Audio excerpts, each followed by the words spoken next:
الحمدللہ وکفا والصلاة والسلام علی من لا نبی بعد اما بعد۔ سوال بڑا اہم ہے اور سمجھنے کے قابل ہے۔ شعبان میں ایک رات کو خاص کر کے کئی چیزیں ایسی اس رات کے ساتھ منسوب کر دی گئی ہیں جن کا جواز،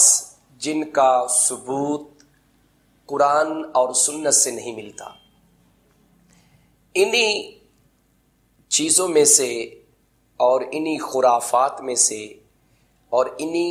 غلط نظریات میں سے ایک نظریہ، ایک سوچ، ایک فکر یہ بھی ہے عوام الناس میں عوام الناس کے ساتھ ساتھ جو کچھ ایسے علماء یا ایسے لوگ جن کا دین کے ساتھ تعلق اور وابستگی ہے، ان کا یہ کہنا ہے کہ اس رات یعنی 15 شعبان کی رات جو انسان دنیا سے چلا جاتا ہے اور شعبان کی 15 تاریخ سے پہلے اگر اس کے نام کا کوئی کھانا پکا کر تقسیم نہ کیا جائے اور اگر اس کو ایصال ثواب نہ کیا جائے تو وہ روح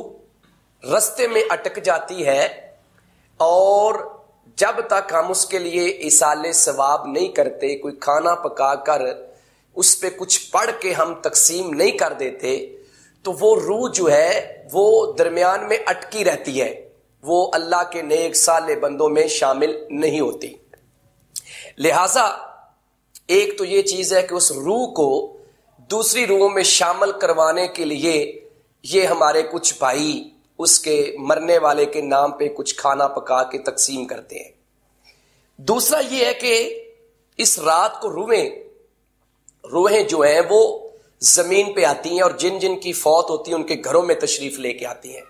اس لیے اس رات میں اسپیشل قسم کے کھانوں کا بندوبست کیا جاتا ہے،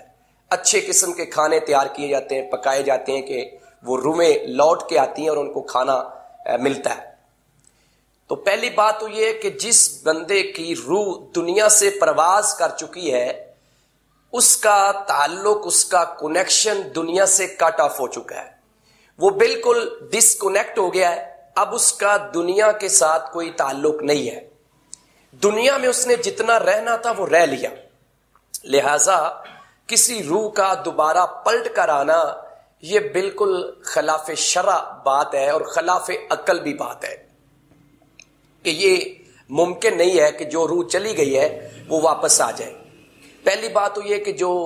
اللہ کے صالح بندے ہوتے ہیں، نیک بندے ہوتے ہیں، ان کی روحیں اللہ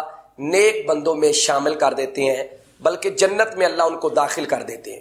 اور اس کا ثبوت سورہ الفجر کی بالکل آخری آیات آپ پڑھ کے دیکھ سکتے ہیں کہ جس میں اللہ سبحانہ و تعالیٰ کہتے ہیں کہ یا ایتھا النفس المطمئنہ ارجعی الی ربک راضیۃ مرضیہ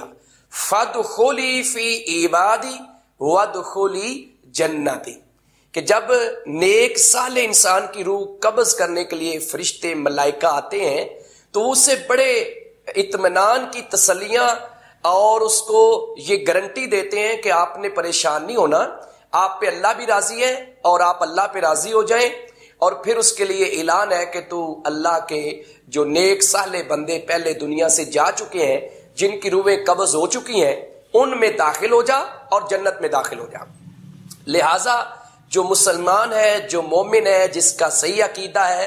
اور اس کا خاتمہ ایمان کے اوپر ہوا ہے، وہ تو جنت میں اور نیک روحوں میں داخل ہو چکا ہے، جنت میں داخل ہو چکا ہے۔ تو ہم اس کے بارے میں یہ کیسے کہہ سکتے ہیں کہ اس کے روح پلٹ کے آئے گی؟ اب روح کا پلٹ کے آنا یہ خلاف عقل بھی ہے، خلاف شرع بھی ہے۔ دوسری یہاں ایک چھوٹی سی نقطے کی بات میں ان بھائیوں کو بتانا چاہتا ہوں، سارے میرے بھائی ہیں، قابل عزت ہے، کہ آپ فرض کریں کہ بعض دفعہ ایسا ہوتا ہے کہ کچھ خاندان کوئی وبا، کوئی بعض دفعہ کہہ لو کہ موسم کے خرابی کی وجہ سے بارشیں بہت زیادہ ہوتی ہیں، اور خاص کر برسات کے موسم میں کئی دفعہ مکان گرتے ہیں اور گھر کے اندر پوری فیملی جو ہے اس کی ڈیتھ ہو جاتی ہے. اب ان کے پیچھے کوئی ایسا بندہ نہیں ہے جو ان کو ایصال ثواب کرے. نہ ان کا کوئی ختم پڑھنے والا ہوتا ہے، نہ ان کے نام پہ کوئی دیگے بانٹنے والا ہوتا ہے، نہ ان کے نام پہ کوئی حلوے تقسیم کرنے والا ہوتا ہے. تو پھر ان بچاروں کا کیا بنے گا؟ ان کی روحیں تو رستے میں اٹکی رہیں گی. لہذا یہ تو پھر ایسے ہی ہوا کہ جس کا پیچھے زندہ ہے وہ تو اپنی روح کے نام پہ ایصال ثواب کروا کے اور کھانے پکا کے تقسیم کر کے اس کو جنت میں پہنچا دے گا، اور جس کا پیچھے کوئی والی وارث موجود نہیں ہے لیکن ہے وہ صالح، ہے وہ نیک، تو اس کی روح تو پھر رستے میں اٹک جائے گی. لہٰذا یہ عقیدہ بالکل قرآن کے خلاف ہے. ایسا عقیدہ رکھنا یہ اسلام کی جو ہے وہ بالکل تعلیمات کے خلاف ہے. ہمیں اپنے عقیدے کی اصلاح کرنی ہے، اپنے نظریے کی، اپنی فکر کو، اپنی سوچ کو بدلنا ہے. دنیا بہت ایڈوانس ہو چکی ہے، لہٰذا تحقیق بہت بڑی اہم چیز ہے. اور دین اسلام یہ علم کے اوپر، علم الوحی کے اوپر، دلائل کی اوپر بات کرتا ہے. لہٰذا ہمیں بھی اسی بات کو ایکسیپٹ کرنا چاہیے جس کا ثبوت قرآن سے اور نبی پاک علیہ الصلوۃ والسلام کی احادیث صحیحہ سے ملتا ہو. اللہ ہمیں سمجھ عطا فرمائے.